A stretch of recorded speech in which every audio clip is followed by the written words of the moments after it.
Bom, iniciando mais um podcast, agora sim, depois de trocentas vinhetas e 30 segundos, que eu estava ajeitando o nome aqui da live. Agora, hoje o meu convidado é o candidato a vereador por São Roque, Zé Balaio. Boa noite. Boa noite, André. É um prazer estar aqui com você novamente. Então, antes da gente começar, você que está pelo YouTube, olha nossos links na descrição, redes sociais pessoais e o nosso Facebook, onde nós fazemos ao vivo. Zé Balaio, por favor, se apresente antes da gente começar aí, do nosso público. Ok, André. Eu sou o José Carlos Baroni Garcia, mais conhecido como Zé Balaio, sou filho do Zito Garcia, que foi prefeito 2 vezes aqui de São Roque, foi também vice-prefeito do Mário Luiz, foi vereador e presidente da Câmara, e da Marlene Baroni Garcia, minha mãe, que também foi primeira-dama, uma primeira-dama sensível e discreta. Tenho 4 filhos, a Júlia, que é médica, especialista, médica pediatra, especialista em transplante de medula, que me deu meu neto Gabriel. Tenho o Theo, que é contador, mora na Irlanda. Tenho o Pedro, que é doutorando na Luiz de Queiroz, é agrônomo. E tenho o Dario, que é médico psiquiatra. Eu fui vereador por 5 mandatos em São Roque, cheguei a ser presidente da Câmara 2 vezes, ocupei os mais diversos cargos no Legislativo, na mesa diretora, trabalhei na São Paulo Transportes, fui assessor de relações institucionais, atuando junto a subprefeituras, atuando na Câmara Municipal, na Comissão de Trânsito e Transporte, e também na Comissão de Polos Geradores de Tráfego, e também junto à comunidade organizada. E ultimamente aqui tive o maior prazer de trabalhar como comentarista político no programa Linha Aberta do meu querido Vander Luiz, seu pai, e que me deu esse espaço. Eu pude conhecer muito diversas lideranças, diversos talentos, enfim, eu fiquei muito feliz por essa participação. Foram mais de 2 anos participando com seu pai, e isso me engrandeceu muito. Bom, e sobre agora a primeira pergunta, essa pergunta eu faço para todos os candidatos que vêm aqui, que é a avaliação ao prefeito. Como você avalia o mandato do atual prefeito Cláudio Góes? Olha, André, a rejeição dele já diz tudo. Ele é uma pessoa com uma rejeição altíssima, né? Ele é malquisto nos distritos, ele não deu as respostas que a comunidade esperava. Na verdade, eu digo para você que o Cláudio não governou. Quem governou foi a máquina burocrática da prefeitura. Nos primeiros anos, é a máquina que ela tem um corpo de profissionais burocratas que praticamente resolveram as questões financeiras que a prefeitura herdou do governo anterior, e o Cláudio ficou ali uma figura decorativa, se perdeu, ele teve um problema enorme com a bancada dele, ele precisou fazer acordos para não perder a maioria, e essa maioria foi formada através de um fisiologismo de troca de obras, buscando a reeleição. Enfim, ele um prefeito que deixou a desejar o máximo do que você pode imaginar, porque ele veio com aquela expectativa de ser um empresário que entra na política, enfim, mas ele mostrou que não é a praia dele. Ele não consegue terminar uma ponte em 4 anos, ele não consegue fazer obras, os asfaltos são de péssima qualidade, ele faz e depois refaz, obras que nunca terminam. Enfim, eu deixo que a resposta a essa pergunta é a alta rejeição que ele vem enfrentando hoje em todos os cantos do município. Bom, já vou começar pegando também a segunda pergunta, já vou pegar do chat, que é do Luan Townsend.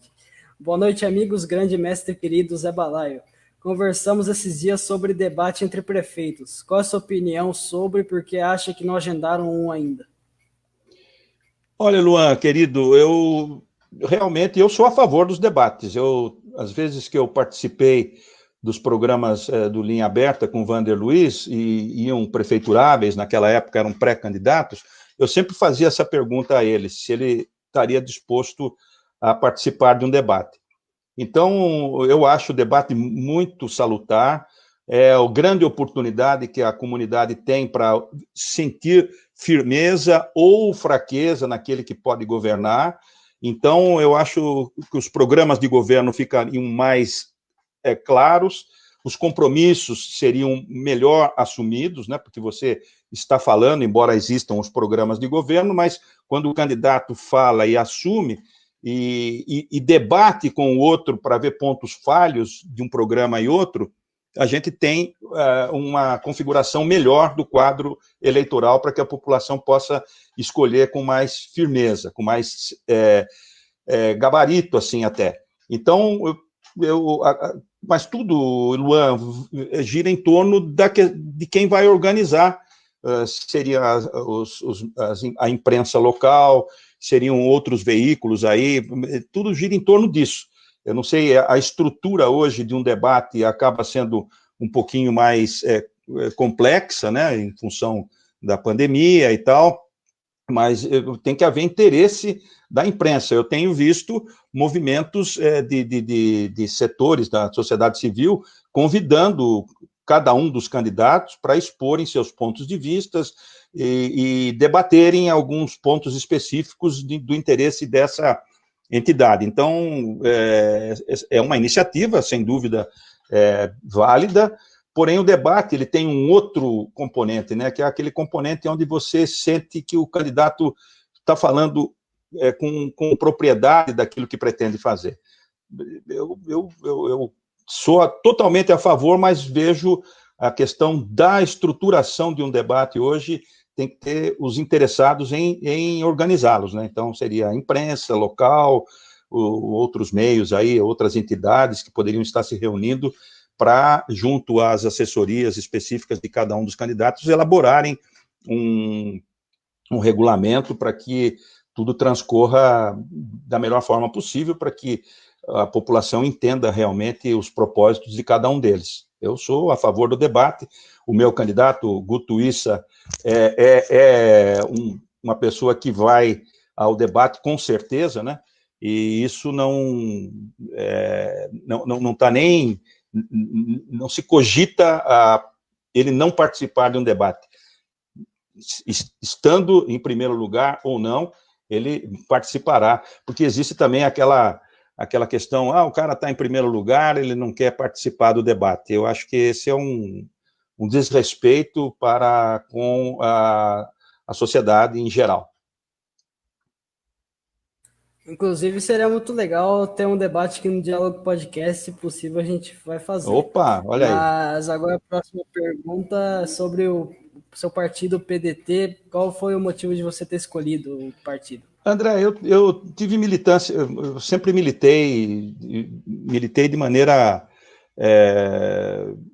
no exato sentido do termo. Fiz militância política, eu militei no PMDB por 26 anos, né? Militei, depois o PMDB virou um partido de aluguel, né? Nós saímos no momento certo, onde ele pego na mão grande aqui em São Roque, pelo grupo lá de Araçariguama.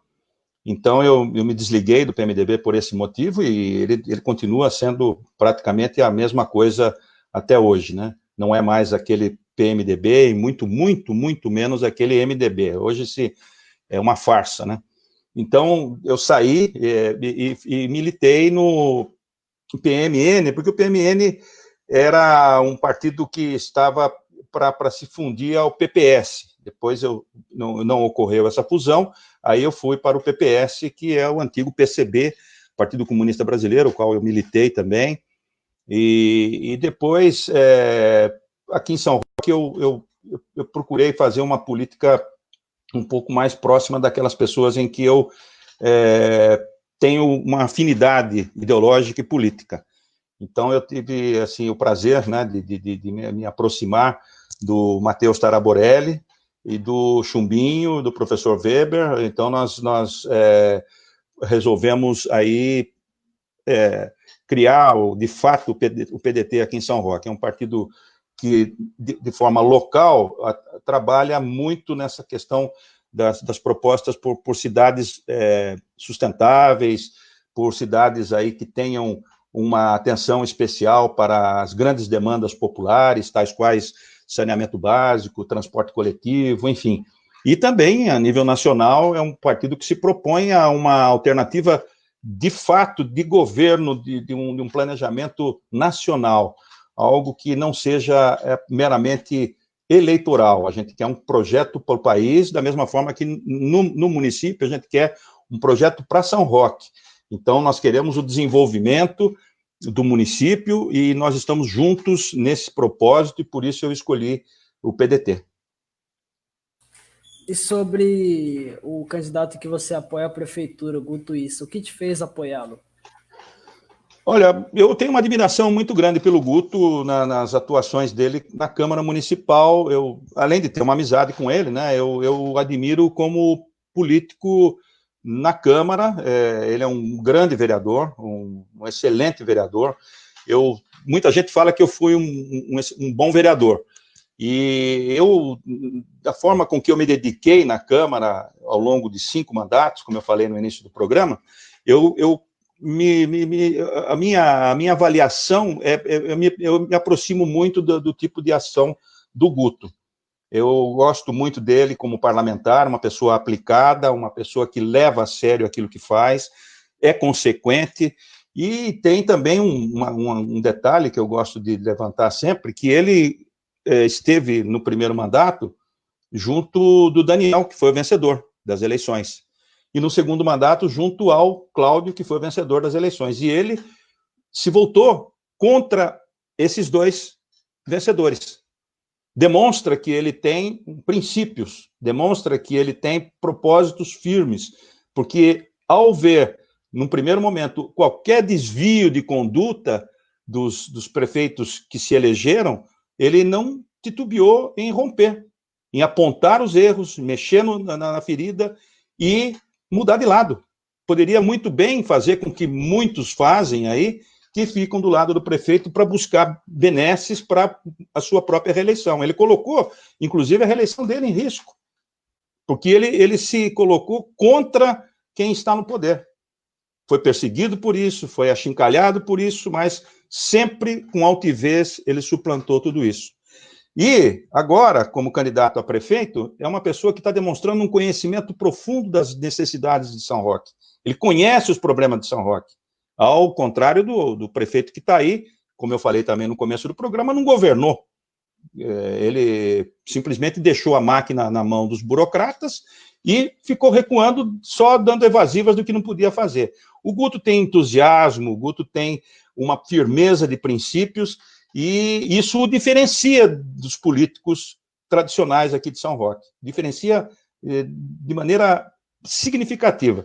Por quê? Porque ele sabe o que quer, ele está preparado para perseguir aquele programa, pôr em prática aquilo que é melhor para o município e tem conhecimento daquilo. Não vai delegar, ele vai cobrar, claro que todos tem que ter o seu corpo de assessores, seu secretariado, mas ele sabe cobrar, ele vai ter mão firme para, inclusive, trocar, se não estiver dando certo, e é isso que me faz ter muita tranquilidade em apoiá-lo.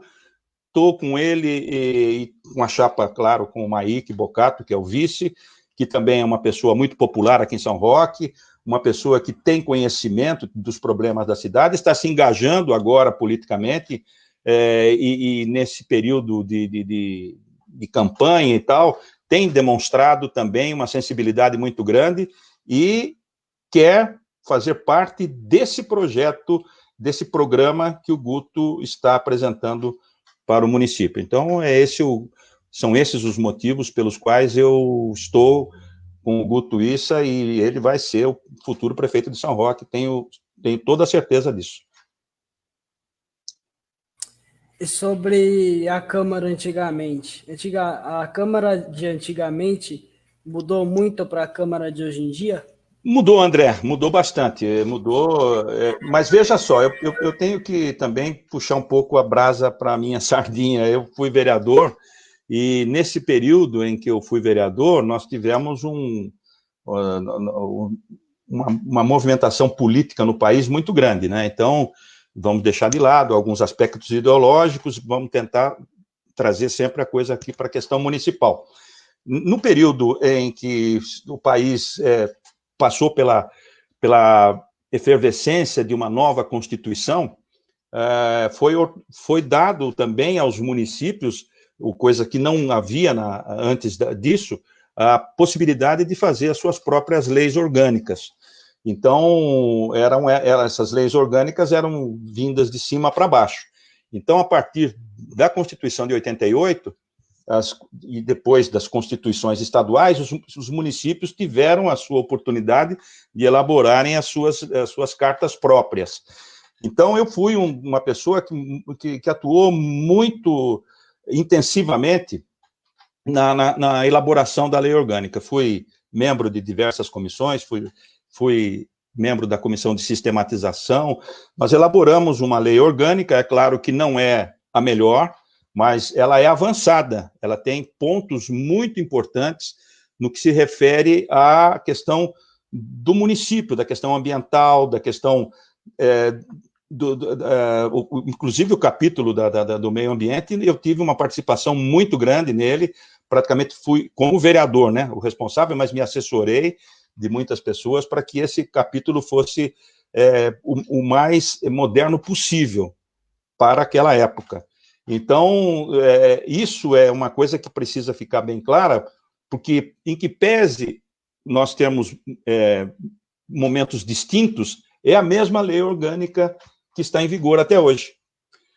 E nós também contribuímos para que o regimento interno da Câmara fosse feito de forma que desse uma melhor convivência entre os vereadores, para que houvesse maior democracia na relação legislativa entre os pares. E nós substituímos um regimento interno que era muito antigo e arcaico por uma peça que também está em vigor até hoje, embora seja considerada, até pelo pessoal que está assessorando lá, os advogados e os demais funcionários da Câmara, uma colcha de retalhos.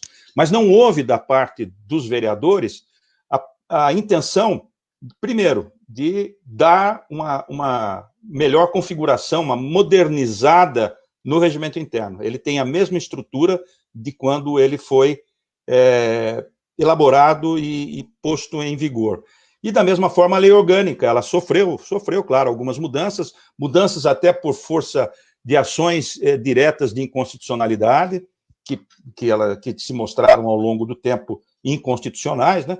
Então, precisou forças externas interferirem na vigência de alguns artigos da nossa Carta Municipal.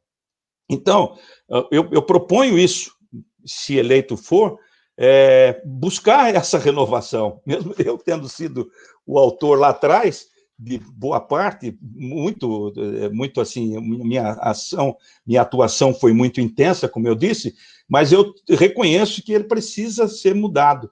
A lei orgânica precisa sofrer algumas alterações, claro que o quórum para a sua alteração é um quórum qualificado, ele precisa de 2/3 dos votos, votações em 2 turnos, mas o regimento interno já fica um pouco mais fácil.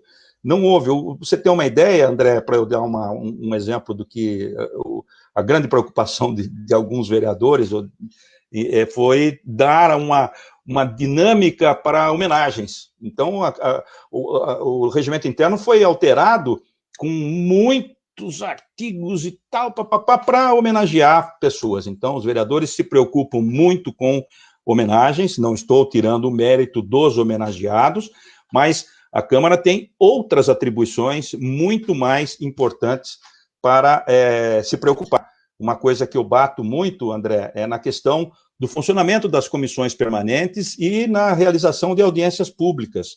As comissões permanentes, elas têm que ter vida efetiva. Hoje, vocês veem o horário de funcionamento dela, quase todas funcionam ao mesmo tempo.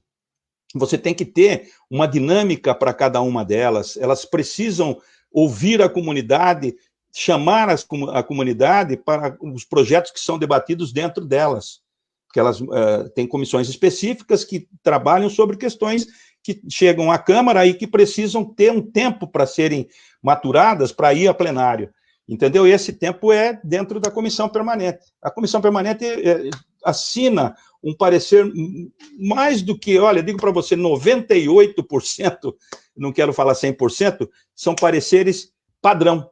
Então, os vereadores assinam, não há uma relatoria, não há um debate sobre esse assunto específico. Eu vou dar um exemplo para você sobre a questão da Sabesp.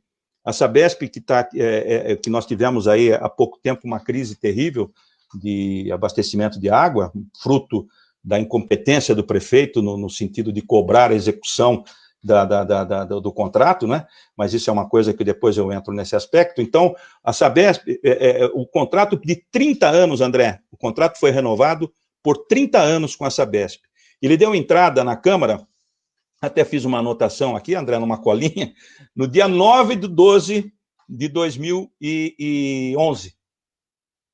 E foi aprovado no dia 27/12. Então, um contrato com vigência para 30 anos, com um imenso anexo de metas e de diagnósticos e tal, ele foi aprovado nesse prazo. A prefeitura, lá, cujo prefeito era o Efanel, ele fez uma única audiência pública, e foram muito poucas pessoas. Então, talvez tenha sido deliberadamente mal divulgada essa audiência pública. Quando chegou na Câmara, essa tramitação foi muito rápida, e foi aprovada numa sessão extraordinária. Isso quer dizer o quê? Quando os projetos são colocados em sessão extraordinária, muitas das determinações regimentais e legais são deixadas de lado. Então, para você ter uma ideia, um projeto dessa envergadura tramitou na Câmara por apenas, vamos dizer, 18 dias, precisamente. Ele deveria ter sido muito discutido na comissão permanente, deveriam ser abertas algumas audiências públicas, a sociedade civil ser efetivamente convidada a participar, a dar ideias, a verificar as metas, a propor alterações nessas metas. E isso correu muito rapidamente. Então, você veja que o funcionamento da Câmara se resume a essas coisas que eu estou dizendo para você, e seja em qualquer período. Então, você cria, além de você aprovar o contrato com a Sabesp, você cria uma comissão de fiscalização desse contrato, de acompanhamento da execução desse contrato. Então, essa comissão, ninguém sabe o papel dela. É uma lei municipal, cada mandato da comissão é de 2 anos.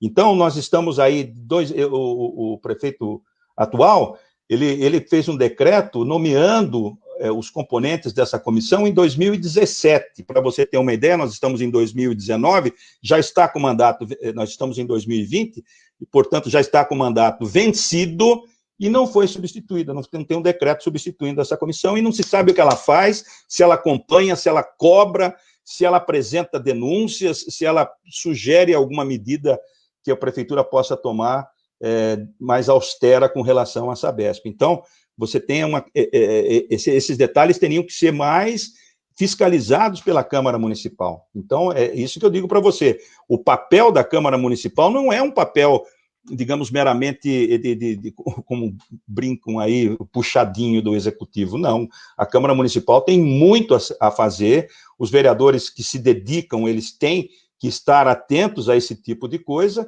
e de forma clara, de forma transparente, demonstrar para a população que isso está ocorrendo e está ocorrendo de forma irregular. O contrato com a Sabesp deveria ser revisto a cada 4 anos. Então, este atual prefeito não fez a revisão desse contrato. Agora, a lei federal mudou, agora foi para 10 anos, mas, de qualquer forma, 2 prefeitos de São Roque não fizeram as revisões necessárias. 2 prefeitos de São Roque. E a Câmara silenciou, porque eles têm maioria e não denunciam. Isso é crime de responsabilidade.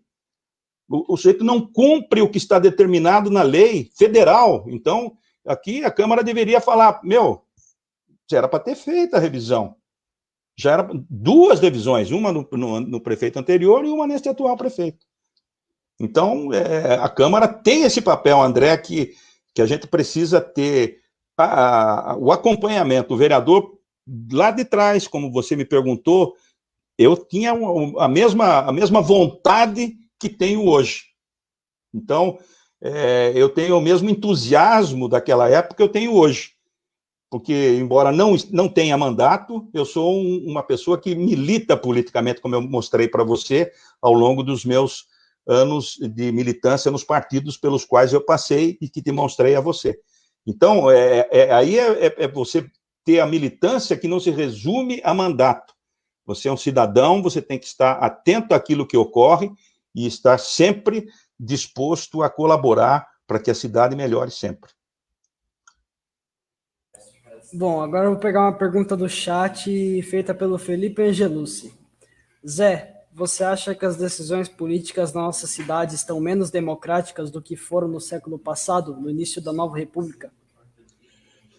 Olha, eu vou dizer que sim, Felipe, querido. É complicado, Você tem hoje uma tendência, os políticos, eles estão pouco afeitos com o jogo democrático. Eles estão resolvendo mais na questão fisiológica do termo, vamos falar assim, troca de favores em busca da reeleição. Então, isso prejudica muito a elevação da consciência política da população, porque todos acabam tendo esse perfil, todo mundo quer levar vantagem. Então, ficou mais fácil para o administrador ele barganhar, ele compra, depois está comprado, né? Então, ele compra voto e depois ele compra voto do vereador. Então, ficou esse jogo terrível. Não há discussão política mais com conteúdo, com profundidade, as pessoas estão sempre pensando na sua reeleição. Então, isso é um perfil antidemocrático, porque você já está fazendo o jogo de cartas marcadas, você tem a certeza de que na Câmara, aquela maioria, ela vai fazer loucuras até. E ela é uma maioria, é por isso que eu sempre propus que o espaço da Câmara seja muito mais preenchido com o povo, cara. Porque, na medida em que o povo se afasta, os acordos, os conluios todos acontecem. Então, você tem, por exemplo, projetos como esse que eu falei da Sabesp, projetos de que vêm empresas, projetos que uma hora vem um benefício que vão dar, isso tudo é feito rapidinho. Isso é antidemocrático. Então, você tem que ter um parlamento que realmente discuta as matérias, realmente saiba o que está votando, saiba o alcance daquilo e defenda aquilo que acredita, contra ou a favor. Não é impossível você ter vereadores que não abrem a boca 4 anos do mandato para dizer por que votou a favor ou por que votou contra. Não tem. Isso é antiparlamentar, quer dizer, você está no parlamento que é para falar, os caras não falam, os caras não discutem, os caras não propõem, os caras entram calados porque já estão com o voto certo, fechado com o executivo. Então, isso é ruim para a democracia, Felipe. Então, isso é antidemocrático, porque você não tem a comissão permanente, como eu falei, funcionando. Você não tem audiências públicas, que é o grande espaço em que a comunidade pode apresentar propostas, ela vai e debate abertamente, com tempo para que os vereadores ouçam o que diz o povo também, porque o vereador ele é representante do povo, mas ele não é dono do mandato 100%. Ele é representante do povo para atuar em matérias legislativas ou em matérias que digam respeito a qualquer situação referente do município no dia a dia. Então, a população não pode estar lá todo momento debatendo. Então, ela delega, mas coisas importantes, coisas que vão ter repercussão por 30 anos, como é o caso de um plano diretor, como é um caso de um contrato com a Sabesp, como é uma questão relativa ao ônibus, que é um caos aqui em São Roque, que virou um achego entre amigos, né? Enfim, tudo isso daí você tem que ter a participação do povo, você não pode isolar o povo desse momento em que você deu um voto e vai depois pesar no dia a dia daquelas pessoas, entendeu? Então, eu acho, Felipe, que realmente nós precisamos pressionar mais o legislativo, porque ele tem que ser realmente a casa do povo, a casa que defende os interesses do povo, não como brincam alguns, um puxadinho do executivo. Bom, já perto do final de nosso episódio. Antes de terminar, a última pergunta é: para o eleitor são-roquense, como você se define no espectro político? Olha, André, eu tive minha militância política pelos partidos pelos quais eu passei, que eu demonstrei aqui para todos. Eu tive, assim, um viés mais de esquerda, vamos dizer assim. Mas a gente vai, na medida em que o tempo passa, a gente vai evoluindo em algumas posições e a gente quer justiça social, a gente quer um país onde você não pode ficar indiferente à miséria, você não pode ficar indiferente a situações em que o povo vive no dia a dia com transporte coletivo, com falta de saneamento básico, com a saúde no caos que se encontra, entendeu? Então, isso tudo me dá tranquilidade de dizer que eu estou buscando a solução desses problemas. Agora, se numa época eu achava que isso teria que ser de uma forma mais rápida, digamos assim, até revolucionária, a gente acha hoje que a própria vivência democrática faz com que você tenha que incorporar mais pessoas no teu projeto, você tenha que estar trabalhando com pessoas comprometidas com a solução desses problemas, independentemente dela fazer parte daquele perfil ideológico que eu me formei, digamos, eleitoralmente, politicamente, eu digo. Então, você tem que ter aquela abertura para conversar com o diferente, para sentir, aprender sempre.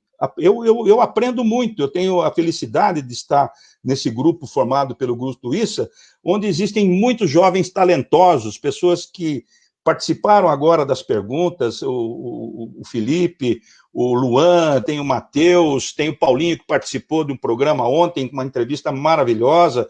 Enfim, eu me orgulho de estar ao lado desses jovens e eu estou crescendo com eles. Eu estou aprendendo com eles. São pessoas que têm uma vivência da modernidade de hoje e que precisam mexer com a minha cabeça. Eles me forçam a ir para frente, a melhorar. Entendeu? Então, eu parto desse princípio. Aquela coisa assim de você ser esquerda, você ser direita, muito, tipo assim, é o bem e o mal, a luta do bem e o mal. Então, o maniqueísmo, né? Ou ele está contra, ou ele está a favor. Não, eu acho que as pessoas têm que buscar o diálogo, o entendimento, você tem que construir um programa como o Guto fez. Esse programa é assinado por todos, e todos, eleitos ou não, porque não tem lugar para todo mundo, então muitos vão perder, né? Somente as vagas que existem para a Câmara e para prefeito, enfim, os outros vão ter que falar, não, eu sou parte desse progresso que São Roque vai ter a partir da eleição do Guto Issa, porque existe um programa que foi construído de forma democrática, respeitosa. Então, o meu posicionamento político hoje é dessa forma.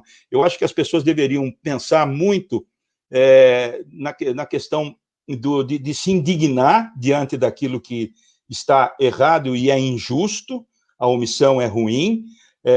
Eu acho que as pessoas deveriam prestar mais atenção à Declaração Universal dos Direitos Humanos, que ali é um espectro, como você falou, que engloba todos os interesses do mundo globalizado.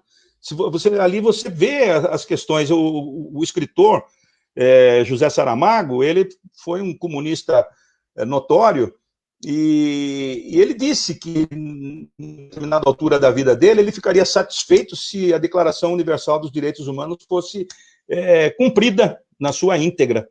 Então, você veja que ali não tem Marx, não tem nada de... É a Declaração Universal dos Direitos Humanos, veja, na época em que ela foi elaborada e as pessoas que fizeram parte da elaboração dela. Então, Saramago, uma pessoa notória de esquerda, comunista, ateu, inclusive, mas um escritor maravilhoso, eu convido a todos para conhecerem a obra dele, ele disse isso, ele falou, ficaria muito feliz de ver a Declaração Universal dos Direitos Humanos realizada.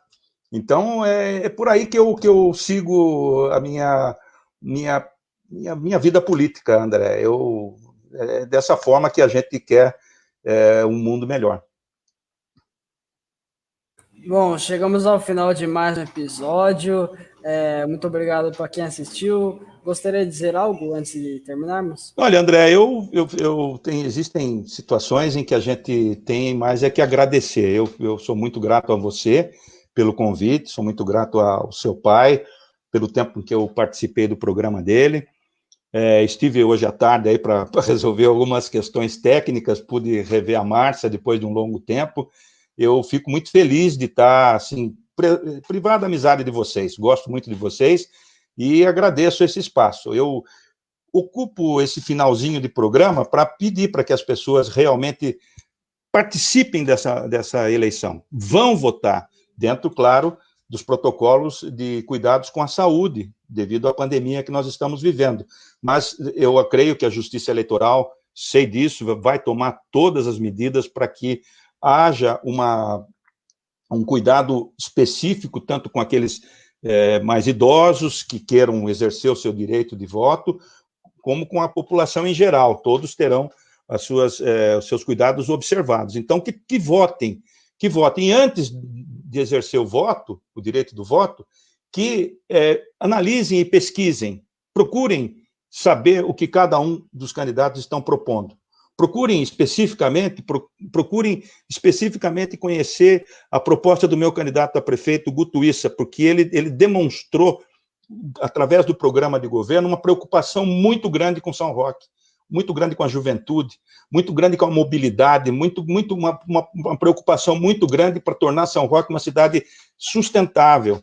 Então, procurem conhecer esse programa. Não é um programa elaborado simplesmente pro forma, para ter um programa, porque é bonito distribuir um programa com algumas fotos, etc. Procurem ver o conteúdo, procurem ver que vocês estão ali dentro desse programa.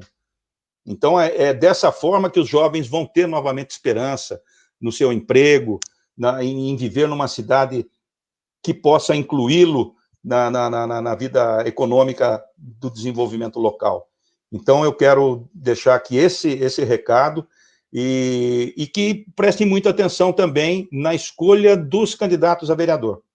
Nós precisamos fazer uma Câmara renovada que tenha o compromisso com a democracia no parlamento e que tenha o compromisso de discutir de fato as grandes questões locais, discutir a saúde com profundidade, discutir o transporte coletivo com profundidade, discutir o plano diretor com profundidade, discutir a questão da Sabesp com profundidade, que é a questão do saneamento básico, enfim, todas essas grandes questões, elas não podem ficar no silêncio na Câmara Municipal, que estão ficando por conta de maiorias formadas por trocas fisiológicas em busca de reeleição de mandato.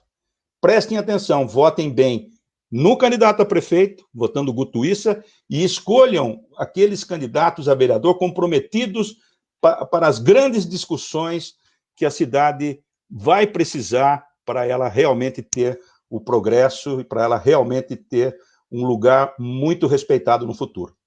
É isso, André. Obrigado. Bom, chegamos ao final de mais um episódio número 34, Zé Balaia, parte 2, né? Porque já tivemos o episódio com o Zé antes. Mas é isso aí. Gostei dessa parte 1, parte 2. E amanhã... Tem a terceira temporada? Vai ter a terceira temporada? A parte 3, talvez mais no final do ano, depois da eleição aí, né? Vamos ver se a gente faz de se novo. Deus quiser. Estarei à sua disposição. Mas, só para lembrar, amanhã sábado, né, teremos Sim. as 2 últimas entrevistas com os candidatos a prefeito. À tarde, 4 horas, o Vanderlei da Qualizer, e à noite, às 7h45, encerrando esse ciclo das entrevistas dos prefeitos, Vinícius Montebello, Vanderlei da Qualizer do Avante e Vinícius Montebello do MDB. Mas então é isso, obrigado para todo mundo que assistiu, ótimo fim de semana, um abraço e valeu.